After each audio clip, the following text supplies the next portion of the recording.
Let's go to work. Let's do this.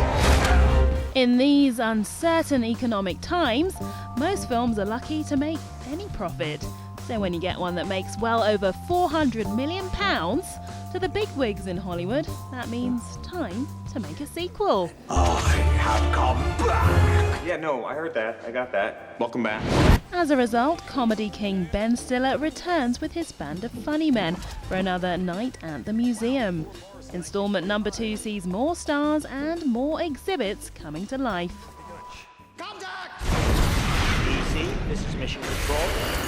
We are all systems. This time Larry Daly is forced to pick up his torch again when they wreak havoc at Washington's famous Smithsonian. Of course, most of that's just a tennis ball and green screen until the effects team work their magic. It had been weeks and weeks of just like acting with nothing. There had been, like running away from the dinosaur and there's no dinosaur, and then running away from Attila the Hun. There just was nothing, no people to really interact with. And then Ricky showed up one day and it was like, oh my God, this was like, So it was better than nothing.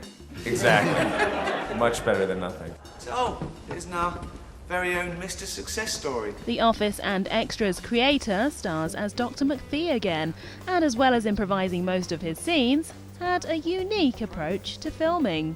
It was just 2 days. It's basically me trying to put Ben off. And then, there can't be many men brave enough to wear a dress. You're not listening. I just told Mr. Capone here that this is not a dress. It is, in fact, a tunic. Oops, sorry.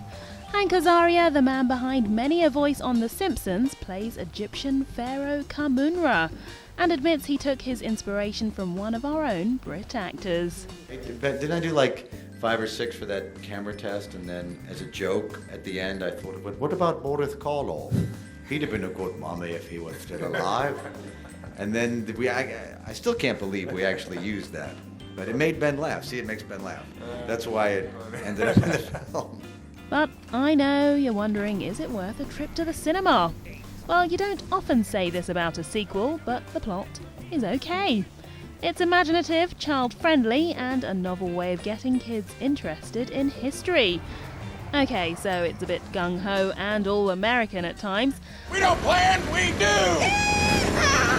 But with this many comics in one foul swoop, you're guaranteed a bit of a laugh. Is that you breathing? Because I can't hear myself think. There's just too much going on here. You're asthmatic, you're a robot.